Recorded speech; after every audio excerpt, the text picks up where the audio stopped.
Bonjour à tous. Aujourd'hui, nous sommes le mercredi 15 avril 2026 et notre cher ami, notre frère, Scott Ritter, est avec nous. Bon retour parmi nous, Scott. Merci de m'inviter. Scott, laissez-moi commencer par ce qui se passe près du détroit d'Ormuz, le blocus imposé par Donald Trump. Jusqu'à présent, que savons-nous de ce blocus et quelle a été son efficacité?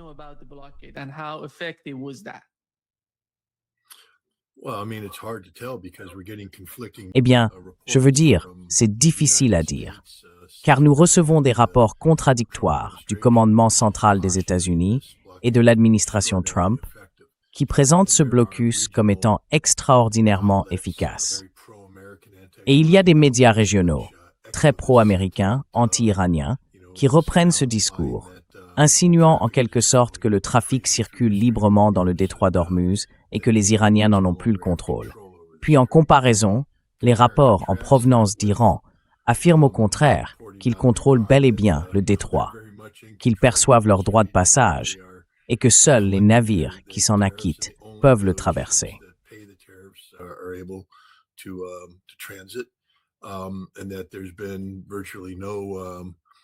Et qu'il n'y a pratiquement eu aucune interruption du transport maritime iranien ou des navires en provenance des ports iraniens.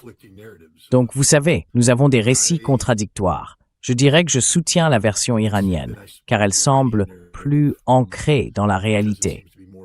L'idée que, tout d'abord, il n'y a pas de navire américain dans le détroit d'Ormuz, donc les États-Unis n'y ont pas de présence physique. Comment peuvent-ils dicter ce qui s'y passe? Ils ne contrôlent pas cela. L'implication, c'est qu'en établissant une sorte de ligne de surveillance plus loin dans le golfe d'Oman et dans l'océan Indien, ils interceptent effectivement le trafic illicite.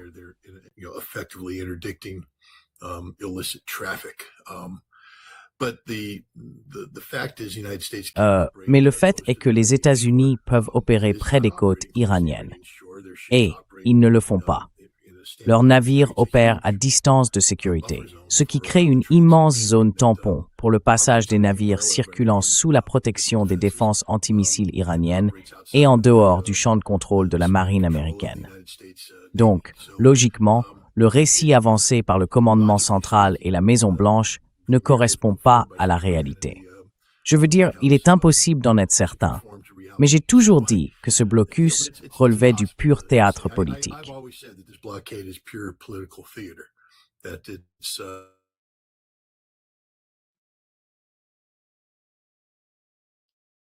Ouais,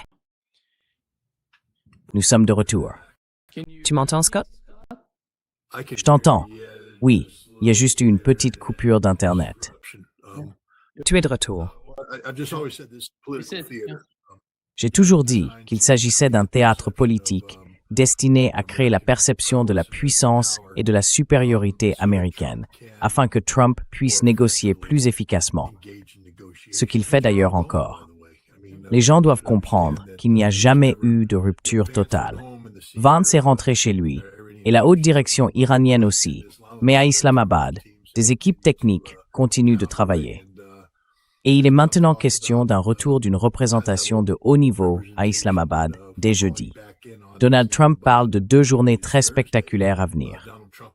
Je pense simplement que ce blocus a toujours été un acte de théâtre politique qui permettrait à Donald Trump d'approuver un plan de paix en expliquant au peuple américain que ce plan de paix n'a été rendu possible que grâce au blocus américain.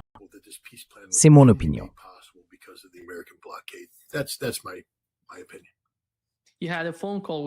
Il a eu un appel téléphonique avec Xi Jinping. Il a dit qu'il était content parce que je vais ouvrir le détroit d'Ormuz.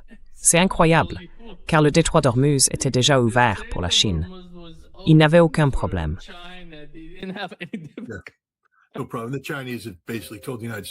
Pas de problème. Les Chinois ont essentiellement dit aux États-Unis d'aller se faire voir et de ne pas toucher aux navires chinois. Mais si Trump veut s'en attribuer le mérite, écoutez, la Chine s'en moque. Je ne pense pas que l'Iran se soucie des fanfaronnades de Trump et de tout le reste. Si Trump veut mentir au peuple américain et que le peuple américain veut croire ce mensonge, c'est notre problème politique interne. En ce qui concerne les Iraniens, la réalité est la réalité. Et au bout du compte, il faudra, je suppose, que l'Iran fasse certains compromis politiques. Je pense que les Iraniens sont assez mûrs pour comprendre que Trump se trouve actuellement dans une position politique très difficile. Il s'est impliqué dans une guerre dont, avec le recul, il regrette probablement de s'être mêlé.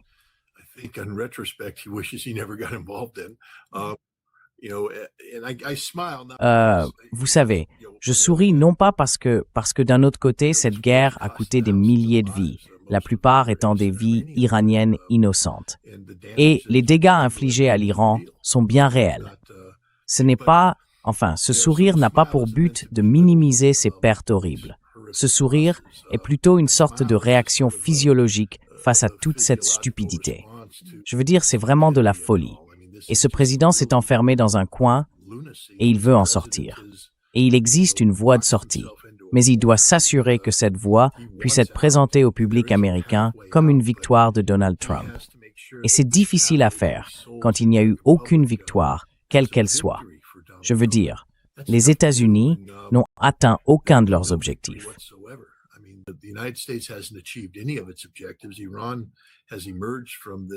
L'Iran est sorti de ce conflit tragique plus fort que jamais. Je veux dire, vous savez, on ne cesse de parler de la marine iranienne détruite. Et pourtant, il faut reconnaître qu'ils disposent toujours de leurs vedettes rapides, capables de poser des mines, ainsi que de sous-marins pouvant opérer de manière autonome. Nous avons coulé des navires de surface qui, de toute façon, n'auraient jamais pu défier efficacement les États-Unis. Nous avons donc mené une campagne navale qui n'a eu aucun impact sur la réalité à laquelle nous faisons face. La marine iranienne ne se résumait pas à quelques navires de surface. Aujourd'hui, la marine iranienne dispose de capacités en missiles balistiques et en drones qui lui permettent de contrôler le détroit d'Ormuz et de projeter sa puissance au large des côtes iraniennes afin de tenir la marine américaine à distance. Alors, quelle marine a remporté ce conflit?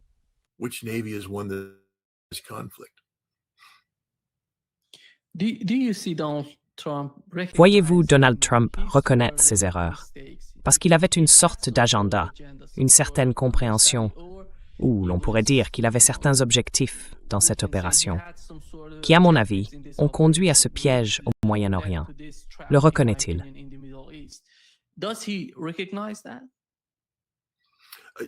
La connexion Internet a été coupée. Pourrais-tu répéter la première partie de cette question? Ma question est la suivante.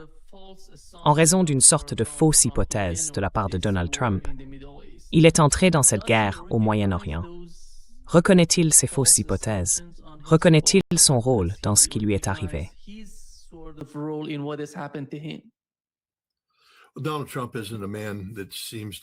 Donald Trump n'est pas un homme qui semble capable de beaucoup d'introspection. C'est quelqu'un qui souffre d'une sorte de trouble de la personnalité narcissique maligne. Il est psychotique en ce sens. Il a un ego de la taille de la Lune et il croit qu'il ne peut rien faire de mal. Donc, il ne s'agit pas pour Donald Trump de réfléchir aux erreurs qu'il a commises. Ce qu'il essaie de faire, c'est de rejeter ses erreurs sur les épaules des autres, et il y aura des têtes qui tomberont à cause de cela. Vous savez, il sera d'ailleurs intéressant de voir comment il gérera la question d'Israël, car cette guerre a été vendue à Donald Trump par Benjamin Netanyahou et le chef du Mossad israélien.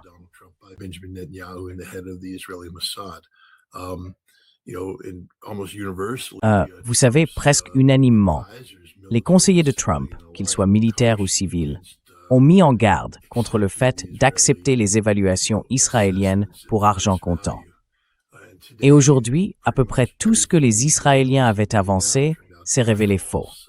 Ils disaient pouvoir provoquer un changement de régime. Ils ne l'ont pas fait. Ils disaient pouvoir neutraliser les capacités de lancement de missiles balistiques. Ils n'y sont pas parvenus. Vous voyez, ils n'ont rien accompli. Donc je pense que Donald Trump en est conscient. Son idée, c'est qu'il a adhéré à la théorie de Pete Hegseth, selon laquelle un bombardement massif équivaut automatiquement à une victoire, parce que l'ennemi est intimidé. Et Donald Trump semble très frustré et déconcerté par le fait que les Iraniens ne reconnaissent pas l'ampleur et la portée de leur défaite.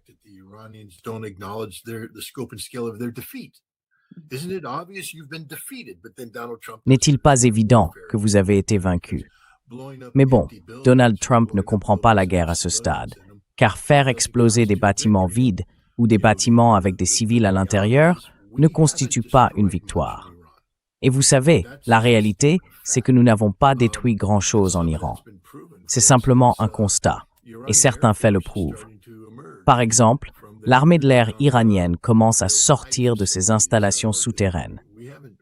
Nous avons détruit un tas d'avions hors d'usage, mais les modèles les plus récents d'hélicoptères russes, les Mi-28, volent au-dessus de Téhéran. Les F-4 volent, les F-14 volent. Je n'ai pas encore entendu parler des MiG ou des Su-35, mais je suis sûr qu'ils sont quelque part. The MiGs or the Su-35s yet, but I'm sure they're there someplace. We haven't accomplished anything. Iran is producing missiles. Nous n'avons rien accompli. L'Iran produit des missiles. Il produit des missiles. Ce n'est pas seulement qu'ils en possèdent encore, ils en fabriquent en ce moment même. Nous n'avons donc pas eu d'impact sur leurs installations de production de missiles. Ce que nous avons fait, c'est faire exploser de nombreux sites qui avaient déjà été évacués. Nous avons détruit beaucoup de bâtiments vides et nous avons tué de nombreux civils à cause de dommages collatéraux ou simplement d'un ciblage désastreux de la part de l'armée américaine. Un département de la défense, ou plutôt de la guerre, à qui l'on a ordonné de poursuivre une létalité maximale avec une légalité minimale. C'est un crime de guerre, un pur et simple crime de guerre. Je ne pense pas que Trump soit capable d'un tel examen de conscience à ce stade. Et je ne pense pas non plus que l'establishment américain en soit capable. Et lorsqu'ils finiront par réfléchir, il ne s'agira pas d'identifier les problèmes et de trouver des solutions. Il s'agira de déterminer qui portera le chapeau, de savoir quelle tête sera mise sur un plateau et qui pourra rester en place.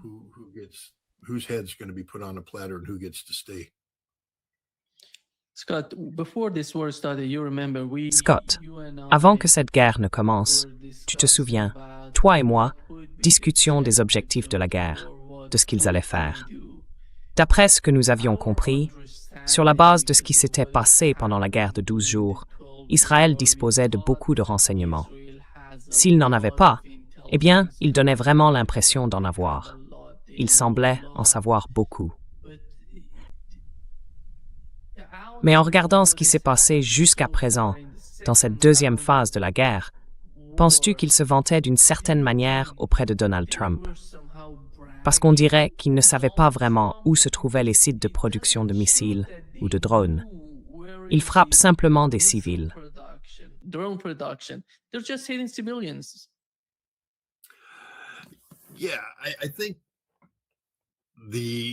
Oui, je pense que, tout d'abord, le renseignement n'est pas statique. D'accord? J'en fais depuis longtemps. Vous avez peut-être, enfin, vous savez, quand je fais de la collecte, j'élabore un plan de gestion de la collecte. On me confie un problème.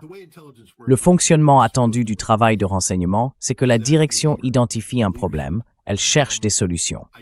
Donc une question est posée, par exemple, l'Iran peut-il produire des missiles d'une certaine portée? Ou comment l'Iran prévoit-il de sécuriser la production de missiles? Ou encore, où se trouve la direction iranienne? Ces questions sont posées. Et ensuite, mon travail en tant qu'officier du renseignement consiste à prendre cette question et à la décomposer en éléments spécifiques.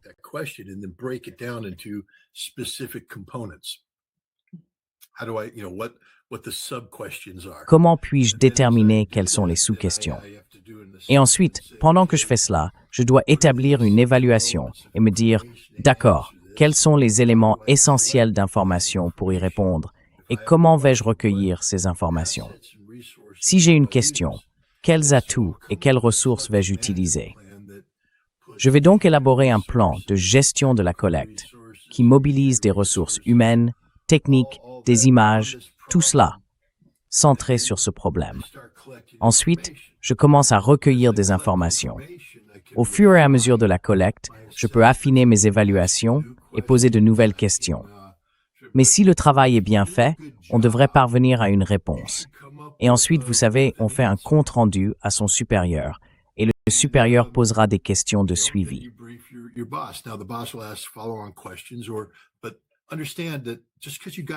Mais comprends bien que ce n'est pas parce que tu as réussi du premier coup que tout est gagné. Je l'ai déjà fait. Je suis entré et j'ai tout réussi. Boum, j'ai fait le briefing du général 4 étoiles. Voilà, c'est ça, mon vieux. Mais ensuite, il faut rester concentré. Tu ne peux pas te permettre de te féliciter et de te reposer sur tes lauriers, parce que les choses évoluent. Pendant que je collecte, par exemple, l'ennemi, la cible, s'ils sont intelligents, ils changent leur manière de faire, tout naturellement. Ils écoutent ce qui se dit. Malheureusement, en Occident, si tu mets les politiciens à l'aise sur un sujet, ils ont tendance à en parler. Et ils n'en parlent pas directement. Ils en parlent de manière détournée.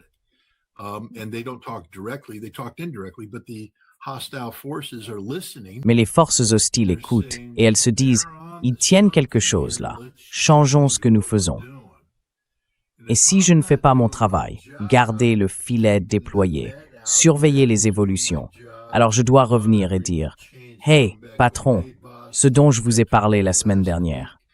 Je ne pense plus qu'on puisse être aussi sûr parce qu'il semble que les Iraniens aient fait ceci, cela et autre chose.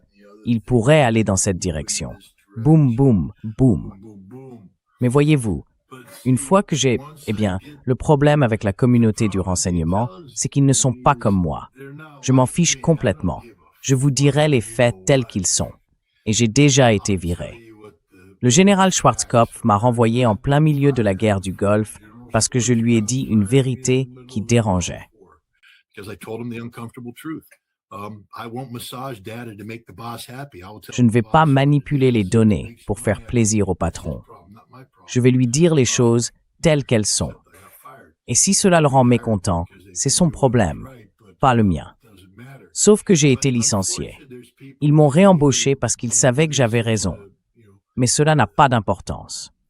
Malheureusement, il y a aujourd'hui des gens qui pensent que s'ils ne rendent pas leur patron heureux, ils ne seront pas promus. Et que s'ils ne sont pas promus, leur carrière est terminée. Alors, une fois qu'ils ont donné au patron un compte-rendu positif, ils veulent continuer à le satisfaire. Ils continuent à lui répéter le même mensonge ou à manipuler les données pour renforcer l'évaluation qui avait rendu le patron heureux. Et ce qui se passe, c'est que l'écart entre la fiction qu'ils vendent et la réalité ne cesse de s'agrandir.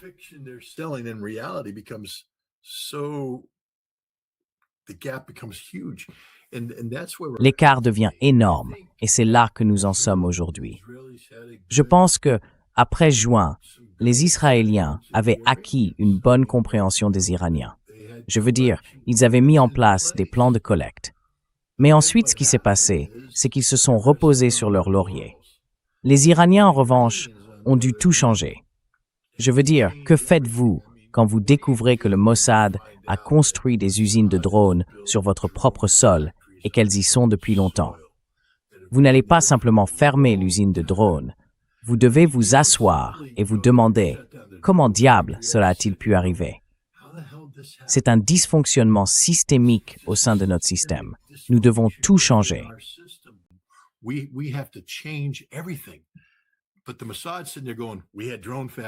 Mais le Mossad est là à dire « Nous avions des usines de drones et nous faisions des trucs sympas avec les drones. » Et tout le monde se félicite de leur excellence. Ce qu'ils ne réalisent pas, c'est que les Iraniens sont en train de changer complètement la donne, de redéfinir la manière dont les choses fonctionnent. Et si vous n'êtes pas là à faire avancer tout ça, les Iraniens ont démantelé tout un tas de réseaux. Et vous savez, les Israéliens ont dit « Eh bien, nous avons un réseau de secours. » Oui, mais le réseau de secours ne faisait pas ce que faisait ce réseau-là. Le fait est, je pense que les Israéliens sont devenus trop arrogants, trop sûrs d'eux, et les Iraniens ont fait ce qu'il fallait. Je veux dire, l'histoire le montrera. S'ils en parlent un jour, nous en apprendrons davantage à ce sujet.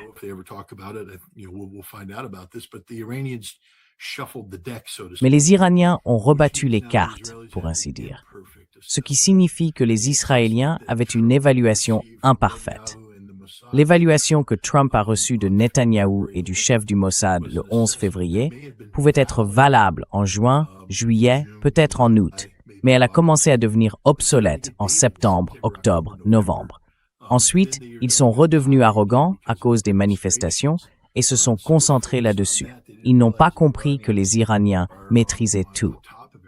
Le président a été informé sur la base de mauvais renseignements. De mauvaises évaluations découlent de mauvais renseignements et d'une compréhension incomplète. Et je pense que c'est là où nous en sommes aujourd'hui. Nous n'avons aucune idée de ce que fait l'Iran. Je veux dire, une personne intelligente devrait être capable de reconstituer ce qui s'est passé et d'en tirer des conclusions appropriées.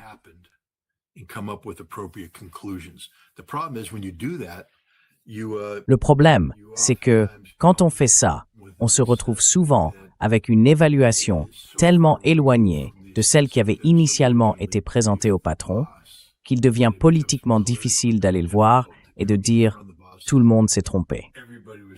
Parce que comment fait-on ça? Je veux dire, si vous êtes un jeune analyste compétent, c'est pas de la science spatiale, c'est facile. L'ingénierie inverse, c'est la chose la plus simple au monde. Mais maintenant, vous devez aller voir votre patron et lui dire « vous aviez tort ». Le patron est déjà assis là, en train de dépenser le bonus de l'année dernière qu'il a obtenu, parce qu'il était censé être si bon, en pensant à sa prochaine promotion et aux vacances qui vont avec. Et maintenant, le gamin qui travaille pour lui arrive et dit « vous aviez tort ».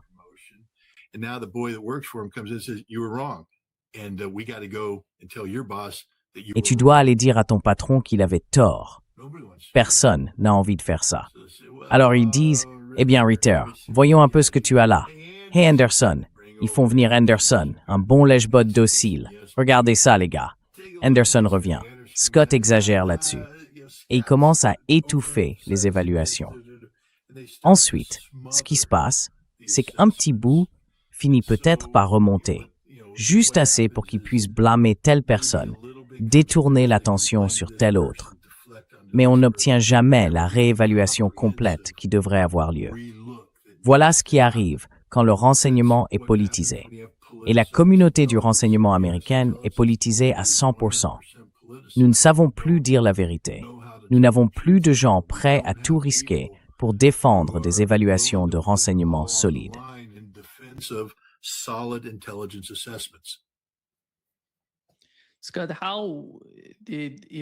Scott, comment les attaques iraniennes contre les bases américaines dans la région ont-elles influencé les États-Unis, la collecte de renseignements? Parce que nous savons qu'au début de la guerre, Donald Trump a déclaré avoir été surpris par l'attaque iranienne contre les pays du CCG. Mais une partie de cela concernait les attaques contre les radars, et une autre partie, les attaques contre les bureaux de la CIA et du Mossad dans la région.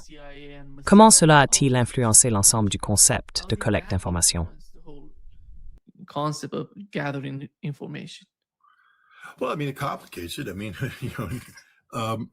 Eh bien, je veux dire, cela complique les choses.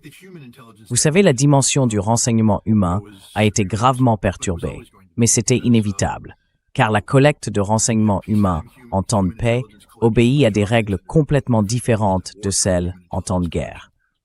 Donc je pense qu'en ciblant les capacités du Mossad et de la CIA, cela n'a pas eu un impact si important, car nous étions déjà passés à une collecte en temps de guerre, qui est différente, plus technique par nature.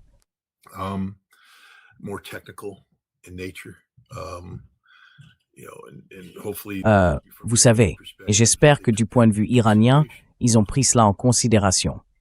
Mais le problème avec la guerre, c'est que, voyez-vous, l'Iran doit agir. Je ne veux pas trop m'éloigner du sujet, mais en temps de guerre, on fait des choses prévisibles.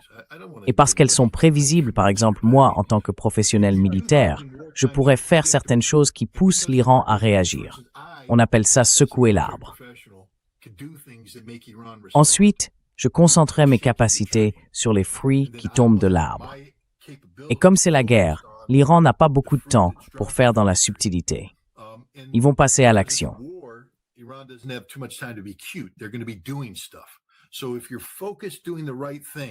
Donc, si vous vous concentrez sur les bonnes choses, si vous vous concentrez vraiment sur les bonnes choses, si vous connaissez les capacités de votre ennemi, si vous savez comment il communique, je peux être très efficace dans ma collecte de renseignements. Maintenant, je dois rester vigilant, car les choses changent chaque jour. Mais le fait est que, si nous faisions vraiment une collecte de renseignements solide, nous devrions en savoir beaucoup sur la manière dont l'Iran fonctionne. Le problème, c'est que nos dirigeants politiques ne veulent pas savoir comment l'Iran fonctionne. Ils ont adhéré à une fiction, et ils doivent maintenir cette fiction. Personne n'a le courage d'aller voir le président et de lui dire « Tout ce qu'on vous a dit était un mensonge ». Personne n'a le courage de faire ça.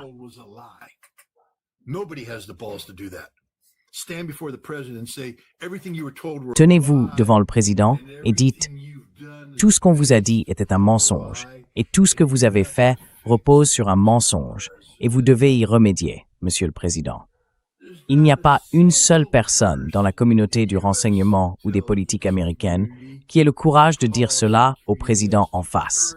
Elle serait renvoyée sur le champ. On ne la laisserait pas entrer à la Maison-Blanche.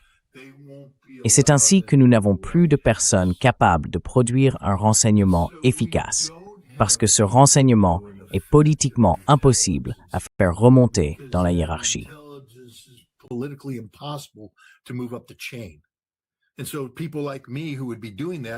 Des gens comme moi, qui feraient cela, sont renvoyés, relevés de leurs fonctions ou réaffectés, à compter des balles de ping-pong en Alaska, au lieu de faire ce que nous sommes censés faire.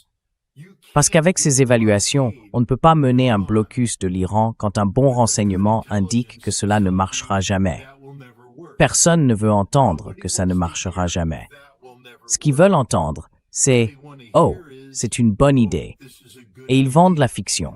Tout ce qui concerne la manière dont cette guerre a été menée repose sur des mensonges fondamentaux, des contre-vérités et des erreurs de calcul, faites délibérément pour dissimuler le fait que l'évaluation initiale remise au président était bidon, était un mensonge.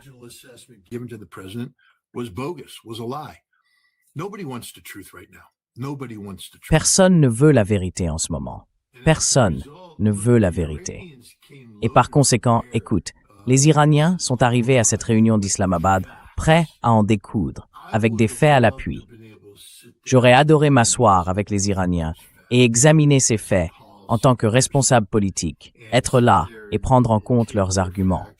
Parce que tu sais, je suis convaincu que je pourrais obtenir. Écoute, toi et moi avons déjà parlé de cette question, et staff de l'uranium enrichi à 60% et tout ça.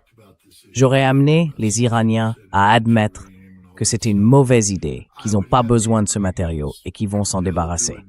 C'est une discussion facile, vraiment facile à avoir. Je pense qu'ils ont dit ça. Ils ne vont pas, oui, ils l'ont déjà reconnu, et ils le reconnaîtraient à nouveau. Mais tu sais, nous devons arriver avec l'enrichissement, c'est acceptable. Tu peux enrichir jusqu'à 3,5%, mais à cause du problème des 60%, nous devons supprimer de manière permanente ta capacité à atteindre à nouveau 60%. Ça ne peut pas être autorisé. Ça ne sera pas autorisé. Nous devons surveiller cela et tout ce genre de choses. En échange, tu obtiens la levée de toutes les sanctions. Tu obtiens la levée de toutes les sanctions. Et c'est une sorte de négociation très technique. Ce n'est pas une question de...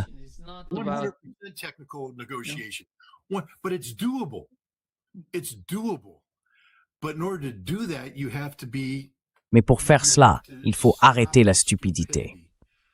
De notre côté, quand on laisse Steve Witkoff et Jared Kushner prendre les devants, ils ne comprennent pas quand Araki arrive et dit « Nous avons 490 livres de ce matériau » ou des kilogrammes de ce matériau. Eux, ils réagissent. Ils nous menacent avec 10 armes nucléaires. Non. Ce qu'ils vous disaient, c'est que l'Iran n'a pas procédé à un enrichissement supplémentaire. L'Iran n'a pas fait cela. Tout est là, prêt. C'est là, prêt à être remis. C'est ce qu'ils disaient aux États-Unis. Mais nos imbéciles sont assis là à dire « Non, non, vous nous menacez avec des armes nucléaires. » L'Iran ne menace personne avec des armes nucléaires. L'Iran dit « nous avons cette capacité » et voilà ce que c'est.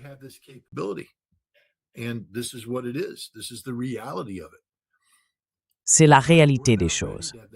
Mais nous ne sommes pas prêts à avoir cette discussion technique. Je ne pense pas que nous ayons des personnes capables d'avoir cette discussion technique, car il faut leur donner un pouvoir politique.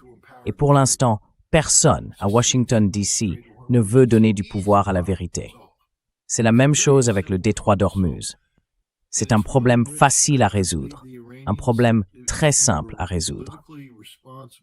Et c'est un cas où je crois que les Iraniens, si vous étiez politiquement responsables, accepteraient une période de 10 ans de tarifs ou de péages. Ce n'est donc pas permanent.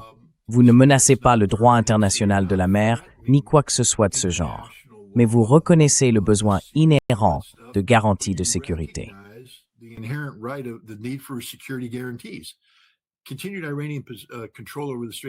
Le maintien du contrôle iranien sur le détroit d'Ormuz constitue une garantie de sécurité qu'il faut reconnaître comme légitime, étant donné que les États-Unis et Israël ont mené une guerre d'agression illégale et une attaque surprise.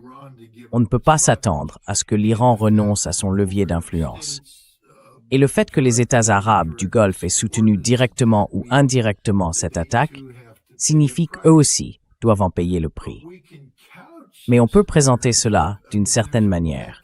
Il existe un mécanisme qui pourrait entrer en jeu en parlant de reconstruction ou quelque chose de ce genre. Il y a moyen de le formuler de façon à ce que l'Iran obtienne ce dont il a besoin politiquement, sans que cela soit perçu comme une défaite américaine, ce qui est important, politiquement important. Je sais que tous les non-américains là-dehors se disent « Tant pis, cela ne nous concerne pas ».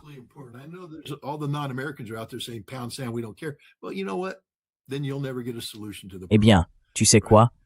Alors, tu n'obtiendras jamais de solution au problème, n'est-ce pas? Il ne s'agit pas d'humilier les États-Unis. Il s'agit de trouver une bonne voie de sortie qui mette fin à cette guerre afin que le peuple iranien puisse vivre sans sanctions économiques, sans contraintes internationales. Il pourrait enfin avoir l'économie qu'il mérite et attirer des investissements. Tout cela serait bénéfique pour le peuple iranien si cela pouvait se réaliser. Trump doit pouvoir le faire politiquement. Et pour l'instant, je ne pense pas que les États-Unis soient capables de donner du pouvoir aux bonnes personnes. Mais nous verrons. Car il semble que Trump soit, il y a des techniciens qui sont au courant de tout ce dont toi et moi parlons en ce moment.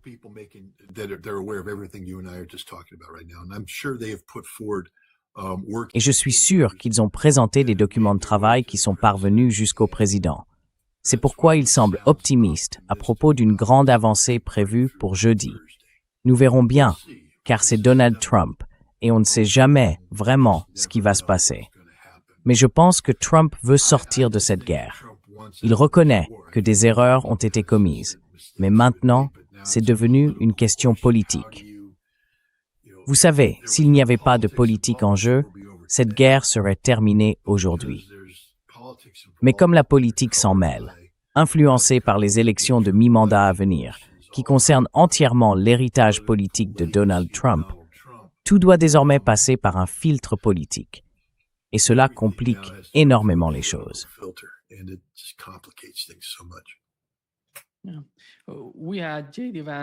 Oui, nous avons eu J.D. Vance qui participait à TPUSA et il a été confronté à certaines personnes l'accusant de soutenir un génocide. Et Jishudi je pense qu'il veut être le 28e candidat républicain à la présidence. Comment vois-tu la manière dont il a négocié avec les Iraniens? Parce que du côté iranien, j'ai parlé avec le professeur Miranda, il a dit qu'en pleine nuit, tu sais, il était tard. Il a décidé d'aller aux États-Unis, même s'il avait convenu auparavant que les négociations se poursuivraient jusqu'à dimanche. Mais il a décidé de partir. Qu'est-ce que c'était, Scott? Qu'est-ce que c'était? Il n'arrêtait pas d'appeler Washington encore et encore. Il a parlé avec Benjamin Netanyahu. Et Netanyahu a dit qu'il était en contact direct avec lui parce qu'il voulait rendre compte de ce qui s'était passé. Qu'est-ce que c'est que ça?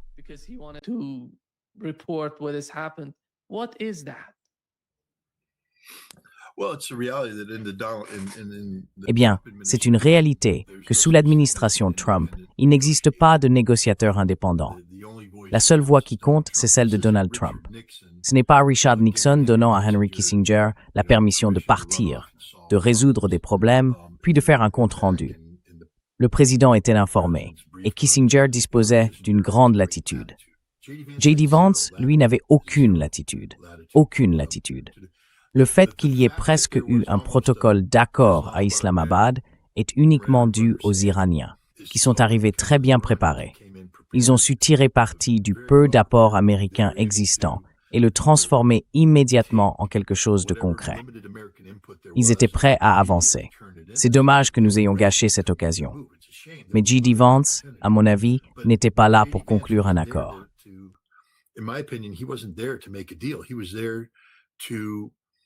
Il était là pour rendre impossible la conclusion d'un accord.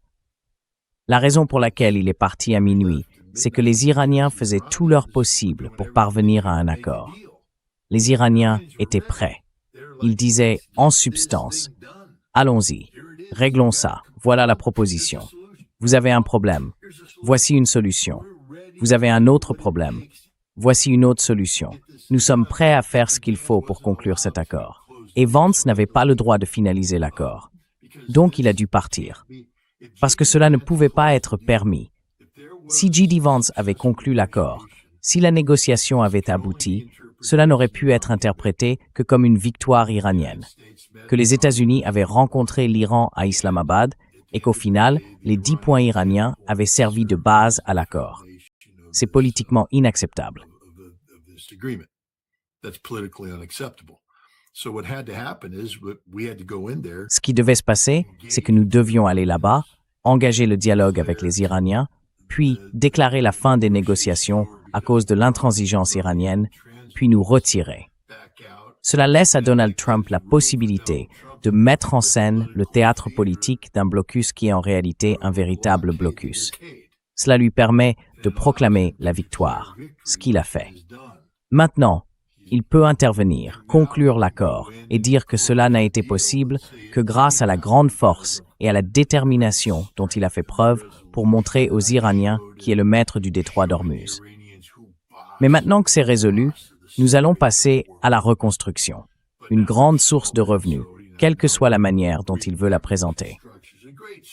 Mais J.D. Vance n'a tout simplement pas été autorisé à réussir. Je ne pense pas. Certaines personnes disent que c'est parce que Trump, vous savez.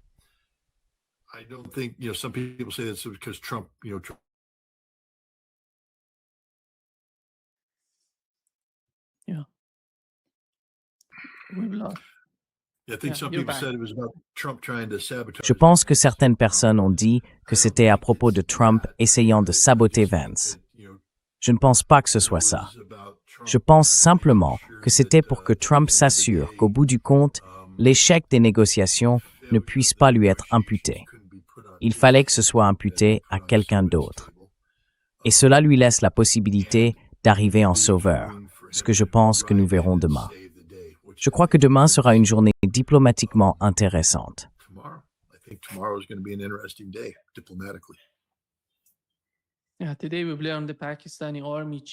Aujourd'hui, nous avons appris que le chef de l'armée pakistanaise, Asim Munir, est arrivé à Téhéran avec une délégation politique et sécuritaire de haut niveau. Il transmet un message de Washington aux Iraniens. Pensez-vous que cette fois-ci, puisque comme vous l'avez mentionné, les Iraniens étaient présents et se sont rendus au Pakistan totalement préparés, quand on regarde leur délégation, ils avaient tout. Économique, juridique, politique, tout. Ils étaient prêts à tout faire correctement. Mais comment voyez-vous la situation si quelque chose se produit concernant les négociations, les discussions? Voyez-vous la même chose du côté des États-Unis? Assistons-nous à la présence de délégations solides, disposant de toutes les dimensions nécessaires pour négocier, pour dialoguer?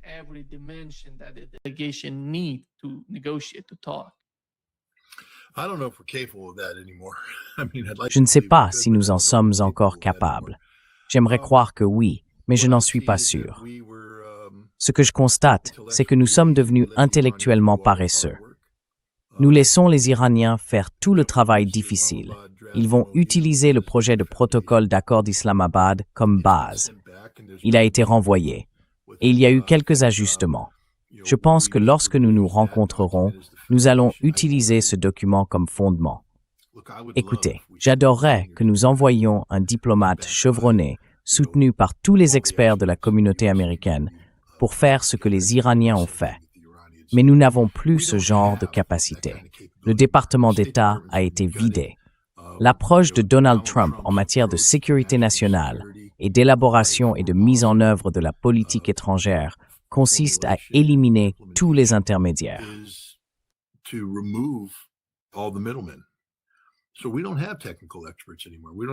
Nous n'avons plus d'experts techniques. Nous n'avons plus de personnes qui se consacrent exclusivement à cette question d'un point de vue politique. Je pense que l'équipe que nous allons envoyer sera une équipe motivée par des considérations politiques, là pour sauver la présidence de Donald Trump.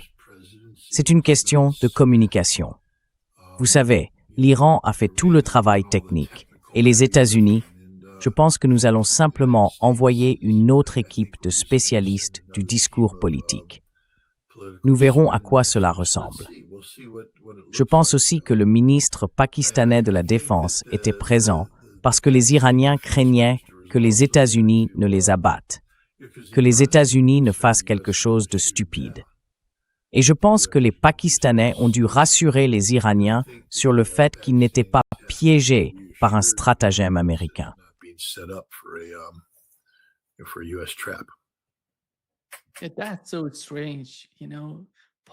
C'est tellement étrange. Publier des articles disant que c'est une occasion de tuer des négociateurs iraniens. C'est incroyable. Il faudrait être complètement fou pour suggérer une chose pareille. Le type qui a écrit cet article, personne ne croirait plus à aucune forme de négociation si quelque chose comme ça arrivait. C'est le genre d'agenda israélien parce qu'ils ont tué et assassiné des négociateurs. Les États-Unis ne peuvent pas être comme ça. Je ne crois pas que les États-Unis soient comme ça.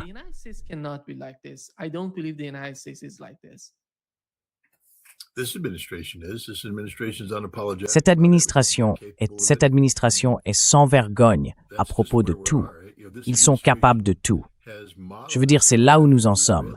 Cette administration s'est modelée sur les Israéliens en termes de comportement. Donc je veux dire, si nous avions eu cette conversation il y a 6 mois, j'aurais dit la même chose que toi. Ce n'est pas ainsi que l'Amérique fonctionne. Je ne peux plus dire ça. Je veux dire, regarde, Donald Trump a tué Qassem Soleimani. Le peuple américain ne connaît toujours pas la vérité sur ce meurtre. Tu sais, c'était un homme qui agissait à la demande d'acteurs régionaux pour créer des opportunités de paix. Il était en mission de paix, de diplomatie. C'est pourquoi il voyageait ouvertement comme il le faisait. Et nous l'avons assassiné alors qu'il essayait de coordonner des solutions non violentes à des problèmes qui, auparavant, n'avaient été résolus que par la violence. Nous avons tué cet homme. Trump l'a tué. Et donc, nous sommes tout à fait capables de mener des actions de type israélien.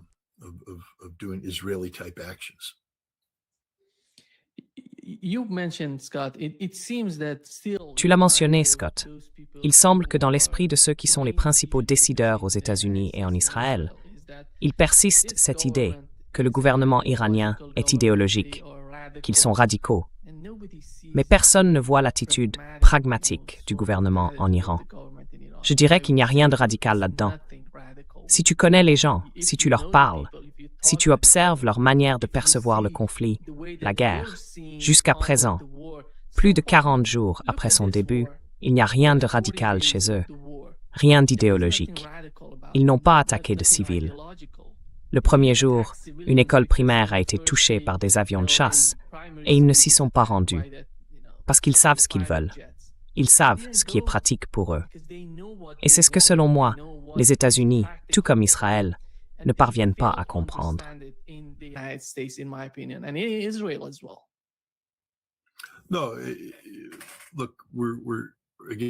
Non, écoutez, nous avons affaire à des gens incapables d'accepter la vérité.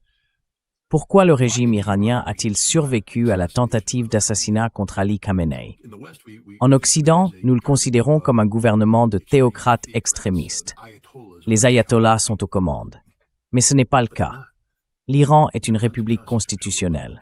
Le président est aux commandes. Lisez la Constitution.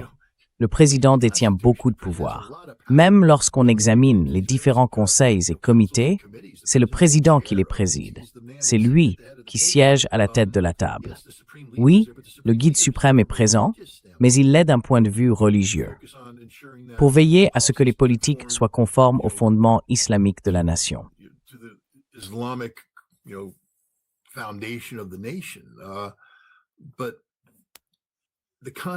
Mais c'est la Constitution qui régit tout.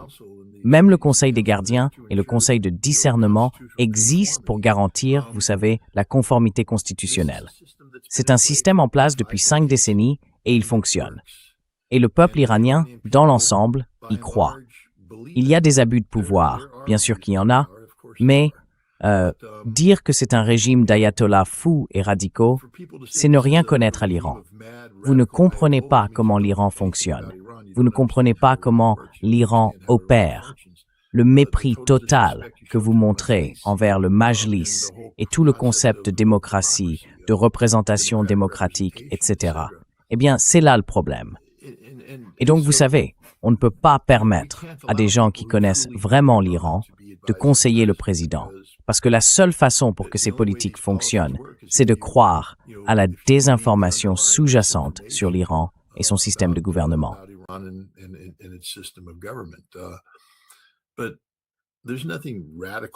Mais il n'y a rien de radical à propos de l'Iran. Je pense que ce que nous avons fait, c'est renforcer un courant plus conservateur, méfiant envers l'Occident. Des gens qui pourraient être plus enclins à se détourner de l'Ouest et à entretenir des relations plus fructueuses avec l'Est. Mais même dans ce cas, souvenez-vous, ceux qui parlent de ce pivot, ce n'est pas comme s'ils s'étaient vendus à la Chine ou à la Russie. Ce sont des patriotes iraniens. Nous ne respectons pas le fait que les dirigeants actuels de l'Iran sont avant tout des patriotes iraniens, qu'ils cherchent ce qui est le mieux pour l'Iran. L'une des raisons pour lesquelles ils ont rejeté les politiques de Rouhani et de Zarif, c'est que l'Occident a trahi l'Iran tant de fois au fil des ans. On ne peut pas faire confiance à l'Occident.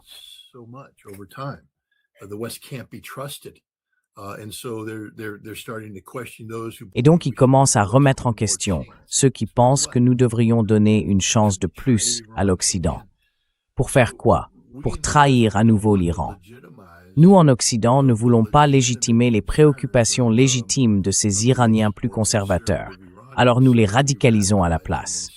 Nous faisons en sorte que tout ce qui s'oppose aux États-Unis et à l'Occident paraisse radicalisé. Et ensuite, nous avons tendance, vous savez, à ignorer les aspects patriotiques de ces personnes. Nous les appelons islamistes radicaux, fondamentalistes, extrémistes, alors qu'en réalité, la plupart d'entre eux ne le sont pas. Aucun d'eux n'est extrême.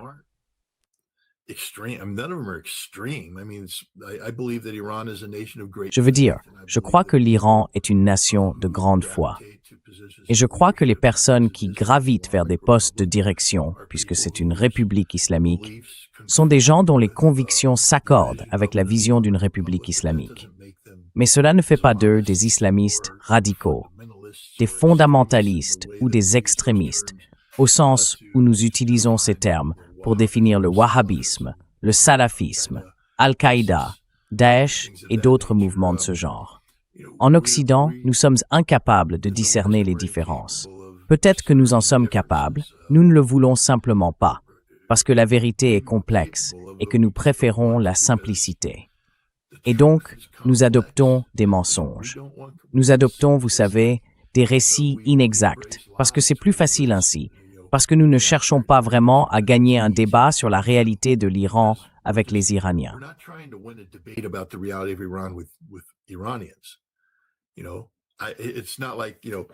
Tu sais, ce n'est pas comme si je n'avais pas besoin de te convaincre, toi. Je dois convaincre l'Américain idiot d'en face, l'Américain idiot au bout de la rue, l'Américain idiot d'ici, des gens qui n'y connaissent rien. Donc le récit que je crée n'a pas besoin d'être fondé sur des faits ni de correspondre à la réalité. Il doit simplement être quelque chose que le public américain ignorant peut facilement absorber. Ça doit être frustrant pour toi et pour le peuple iranien qui dit « Attendez une minute, nous existons vraiment. Il y a une vérité ici, une réalité ici. » Malheureusement, en Amérique, nous ne nous soucions pas de votre vérité ni de votre réalité. Nous nous soucions seulement de la manière dont nous pouvons manipuler les données pour qu'elles soient consommées politiquement ici, aux États-Unis.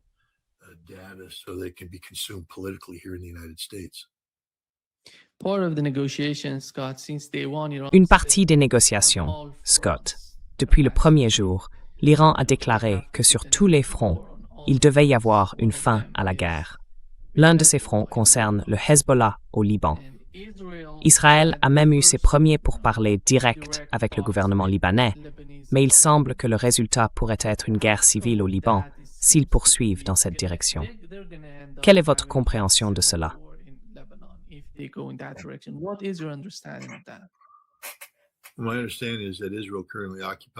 D'après ce que je comprends, Israël occupe actuellement 22% du Liban. Donc tout gouvernement libanais qui négocie avec les Israéliens sans reconnaître cela, eh bien le gouvernement libanais n'est-il pas en réalité un simple appendice d'Israël? En fait, vous savez, la constitution libanaise, les particularités du système imposé par la France qui garantit la présidence à un chrétien et le poste de Premier ministre à un musulman sunnite, signifie qu'il n'y a pas de véritable démocratie. Cela veut dire que le Liban est gouverné par des factions. Et la faction chrétienne et la faction sunnite, du moins telles qu'elles sont représentées au gouvernement, sont des factions qui se sont vendues à Israël. Elles sont contrôlées par Israël. Donc, quand on parle d'Israël négociant avec le gouvernement libanais, c'est Israël qui négocie avec lui-même.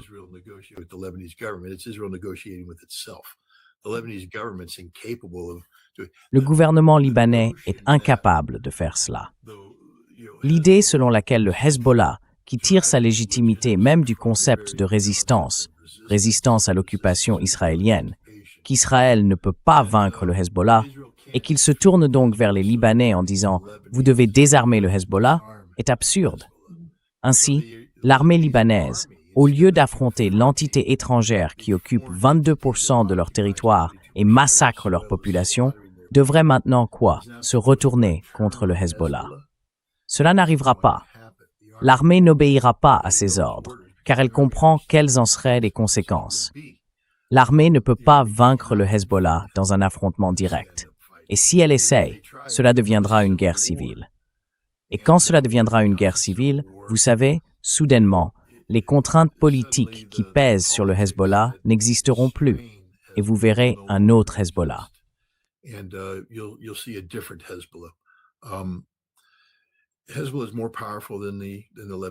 Le Hezbollah est plus puissant que l'armée libanaise, et il est plus puissant que l'armée israélienne lorsqu'il s'agit de défendre le sol libanais. Le Hezbollah ne sera pas vaincu. Ce que nous voyons en ce moment est un jeu mené par les États-Unis et le Liban pour créer des perceptions. Quant à savoir comment cela influencera les négociations de paix finales, encore une fois, je ne peux pas parler au nom des Iraniens. Je ne chercherai jamais à parler au nom des Iraniens. Et je ne peux pas parler au nom des États-Unis, car je ne suis pas en position de le faire. Mais je crois que si j'étais un négociateur américain, je pourrais convaincre les Iraniens de reconnaître que le conflit israélo-Hezbollah ne peut pas être assimilé au conflit actuel entre Israël, les États-Unis et l'Iran. Ce sont deux questions distinctes.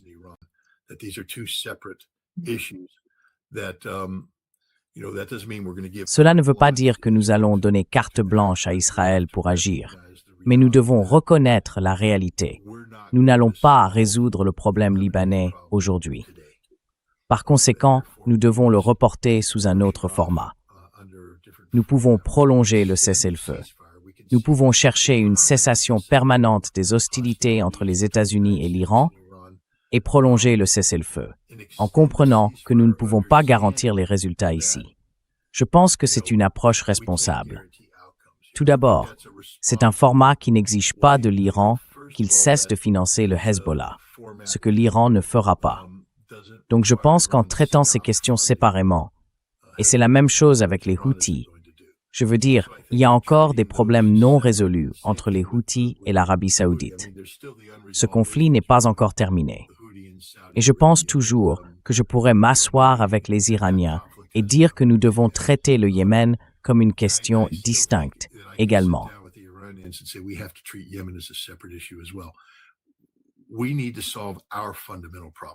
Nous devons résoudre notre problème fondamental.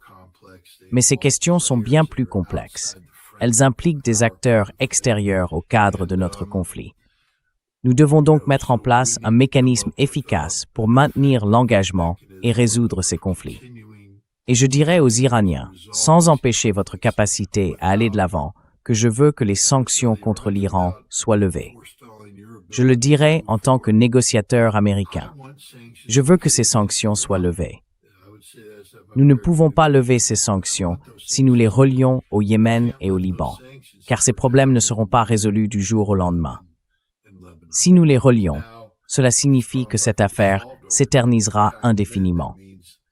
Nous devons régler nos problèmes afin que vous puissiez obtenir la levée des sanctions et que nous puissions avancer avec ce que nous avons à faire dans la région.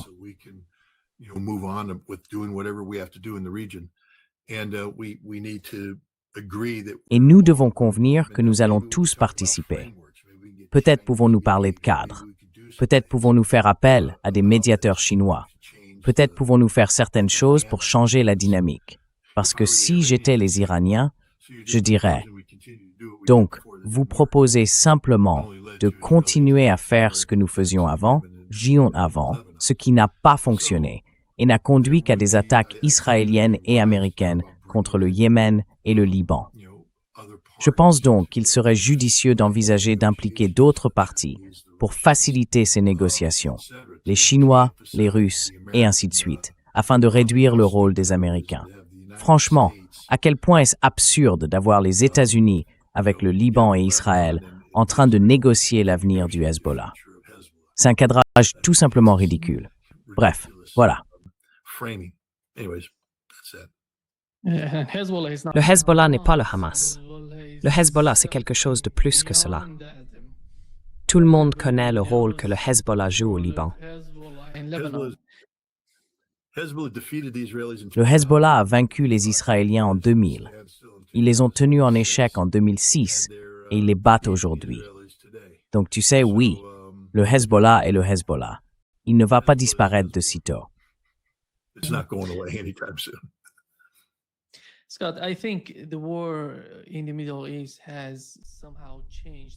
Scott, je pense que la guerre au Moyen-Orient a d'une certaine manière changé complètement la donne pour la Russie, la Chine et l'Europe. Après la guerre en Ukraine, qui a été un véritable coup dur pour l'économie européenne, ils ont beaucoup souffert. Puis la guerre au Moyen-Orient est arrivée.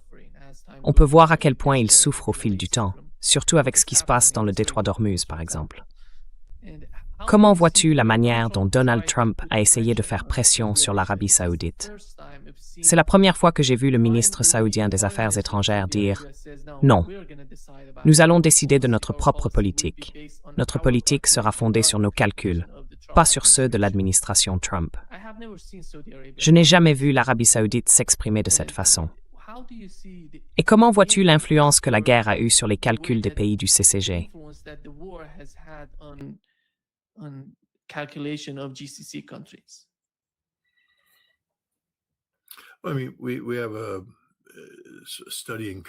Je veux dire, nous avons ici une étude de contraste. Nous avons l'Arabie saoudite qui semble plus ancrée dans la réalité, disant en somme, c'est à nous de prendre ces décisions. Les Émirats arabes unis, eux, ne sont qu'un instrument des États-Unis. Je veux dire, ils ont envoyé une délégation de haut niveau en Chine pour tenter de faire pression sur Pékin afin qu'il abandonne son soutien à l'Iran. Et je n'ai jamais vu une humiliation publique aussi flagrante de toute ma vie que lorsque les Chinois ont remis la délégation émiratie à sa place. On ne dit pas au dragon ce qu'il doit faire. La réalité, c'est que le monde a changé et que les États-Unis ne peuvent plus se présenter comme cette superpuissance, la dernière superpuissance restante, le garant incontesté de la sécurité que personne n'oserait défier en raison de notre puissance militaire et économique écrasante.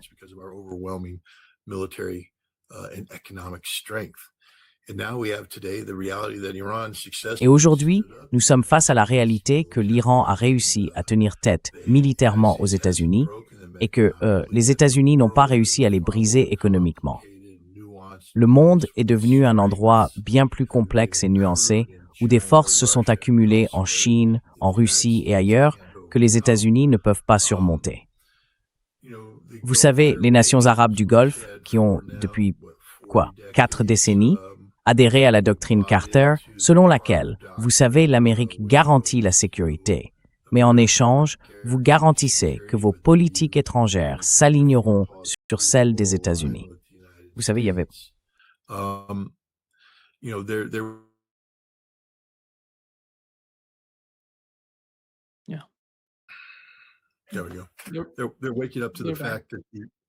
Voilà. Ils se rendent compte que les États-Unis ne peuvent plus dicter les résultats et ne peuvent plus offrir de garanties. Ils doivent donc s'adapter à cette réalité.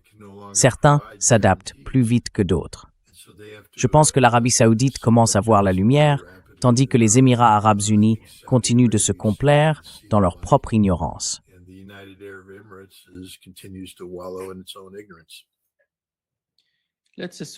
Supposons qu'ils parviennent à un certain type d'accord lors des négociations entre l'Iran et les États-Unis. Est-ce que cela marquera une nouvelle ère de coopération entre les États-Unis et d'autres pays?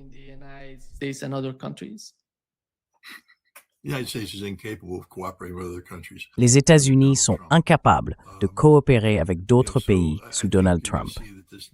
Je pense donc que vous allez constater que cette négociation est l'exception, pas la règle. La seule façon pour les États-Unis d'adopter des changements politiques significatifs qui pourraient être considérés comme une évolution vers la normalité, c'est par la défaite. Si les États-Unis ne sont pas mis au défi, nous continuerons à faire ce que nous faisons déjà. Suivre la voie de la moindre résistance, en croyant qu'ils peuvent littéralement tout se permettre. Mais lorsque nous sommes mis au défi et que nous échouons, nous devons nous adapter.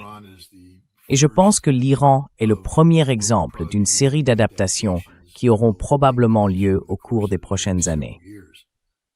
Mais il ne s'agit pas des États-Unis apprenant à s'entendre avec leurs voisins. Il s'agit des États-Unis contraints par le poids de leurs échecs, ausgerutscht.